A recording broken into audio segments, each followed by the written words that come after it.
Today on Adults Have Toys Too, we're going to be looking at a Google phone that has a lot of character, has a distinctive camera bar, and is interesting enough it actually pulled me away from Samsung. But then, buggy enough, it drove me right back to Samsung. I'm of course talking about the Google Nexus 6P. Oh, were you expecting the Pixel 6 Pro?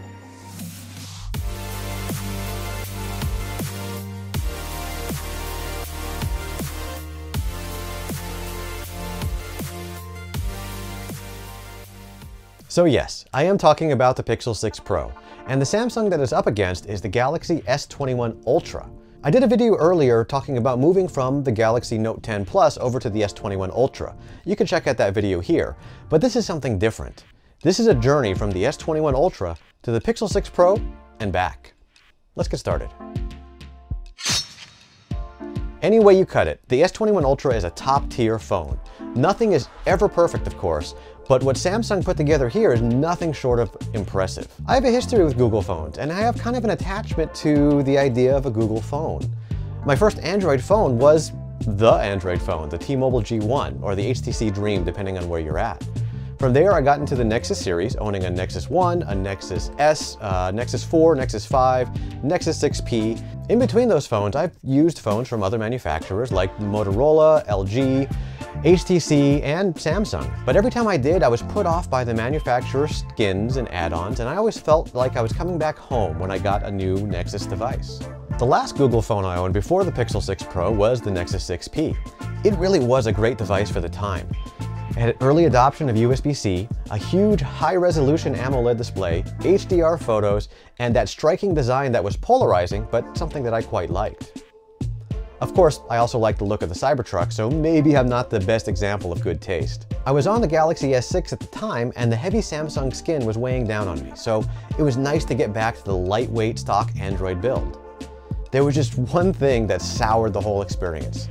The thing would lock up and crash way too often, and if the battery was below 30%, it would just die. You had no idea if you were going to have hours or 30 seconds. I'm all for working around quirks because I enjoy the device, but this was deal-breaking. By the time I couldn't stand the 6P anymore, Google's first Pixel phone was just coming out, but it really didn't grab me. I decided to give Samsung another chance with the Galaxy S8, and it had everything plus the kitchen sink.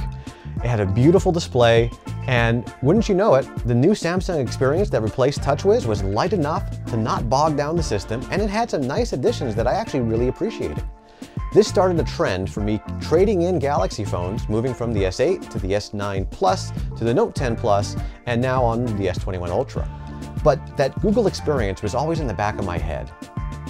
The Pixel series always seemed to be missing some features and made it hard for me to give up my Galaxy phones. Until now. Google has been adding to the Pixel experience every year. My wife has a Pixel 4a that she loves. The Pixel 6 Pro seems to have added enough features to be a full flagship again, including a periscope lens camera housed in that distinctive camera bar that harkened back to my beloved Nexus 6P. This, combined with Samsung slowly removing features from their phones, seemed to make this the perfect time to jump back over to Google land. Little did I know how much this move would resemble my experience with the Nexus 6P. Moving from the S21 Ultra to the Pixel 6 Pro is not an upgrade. I would call it more of a lateral move, and the price reflects that. The Pixel 6 line is very aggressively priced, and the S21 Ultra is old enough now that discounts could be found pretty much everywhere. So which one you go with is almost entirely personal preference. And there's a lot to like about the Pixel 6 Pro. There's been a lot talked about how huge the Pixel 6 Pro is, but coming from the S21 Ultra, it's actually the smaller phone, and considerably lighter. And considering that I use the S Pen case with my S21 Ultra, the Pixel feels downright compact. One thing I did have to face is that the Pixel series is not the Nexus series. What I mean by this is it's not a pure Android experience. Google pretty much has its own skin over Android like most manufacturers have. This means it has its own share of features that are unique to Pixel. A few things stand out, like voice to text. It's far beyond anything I've seen anywhere else. It is not only incredibly fast and accurate, but it'll also input punctuation on its own, making the whole experience more natural. And it will even listen for commands at the same time, making it truly hands-free. Done. Call screening is incredible. I've not heard anything regarding my car's extended warranty since I got the Pixel. And then there's the camera. I really don't want to get into a deep dive of the cameras because there's more than enough material there for a video all of its own, but I feel like there's something special about the Google camera experience. When shooting with the main sensor, it just works. The Pixel and the S21 Ultra are both just so good that it's almost not worth going into the small details. But from what I can see is that I get consistently better photos with less effort on the Pixel. Despite how good it is, one of my main complaints about Samsung's camera system is that it really has trouble grabbing moving objects, especially in low lighting. There's a bit of a shutter lag, and there's also a little bit of a longer exposure that it tends to choose, so a lot of these pictures of pets and children will come out blurry. But on the Pixel 6, I can pretty much count on grabbing a good shot. I mean, to the point where I would routinely take 3 to 4 photos on the Samsung just to make sure I got a good one, and I would just snap one with the Pixel, confident that it would work out. I also kind of like the telephoto setup on the Pixel a little bit better than the S21 Ultra, which might be surprising. On the face of it, the S21 Ultra has a 3x and a 10x telephoto lens, where the Pixel just makes do with one 4x telephoto lens. But I really like that 4x lens.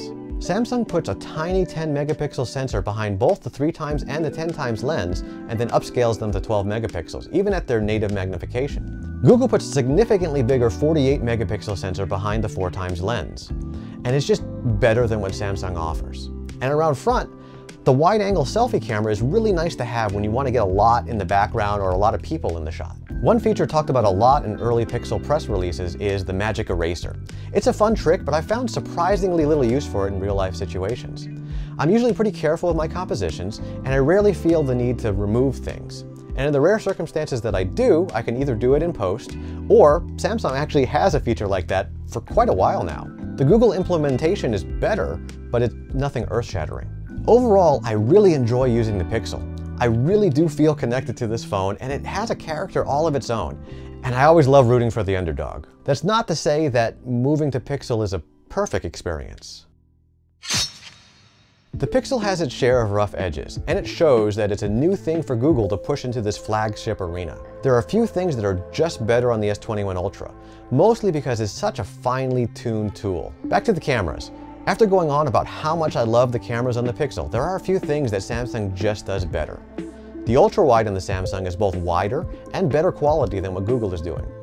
And on top of that, it can give you a close focus, giving you a macro mode that the Pixel just doesn't have. On the other side, while the Pixel camera gets the win for the wide-angle selfie, Samsung's camera is just better.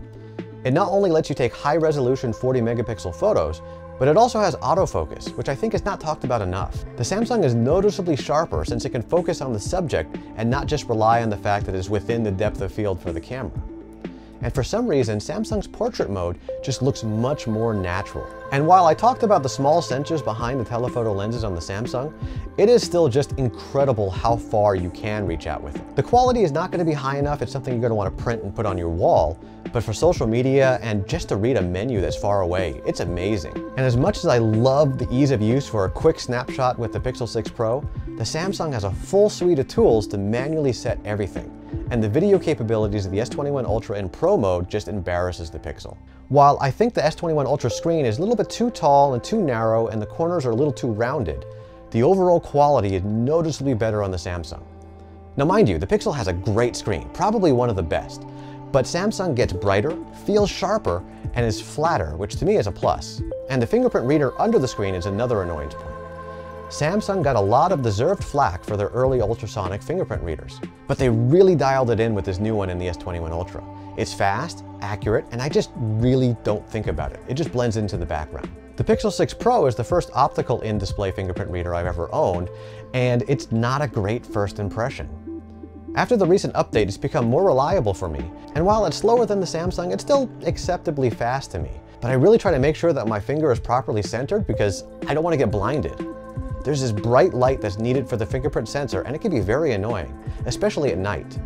I can tell it really affected me because now that I'm back on the Samsung, I find myself squinting as I touch the sensor, only to be relieved that there's no light involved. Battery life is another sore spot. Just in real-world use for me, without getting into the numbers, I felt the need to bring an external battery pack more often with the Pixel than I did with the S21 Ultra. And the Pixel charges slower than the S21 Ultra, adding insult to injury. And another thing that Samsung has going for it is something that I used to complain about. and that's the Samsung experience on top of Android. Now, it isn't any less jam-packed full of stuff, but the hardware is caught up enough that it doesn't slow everything down.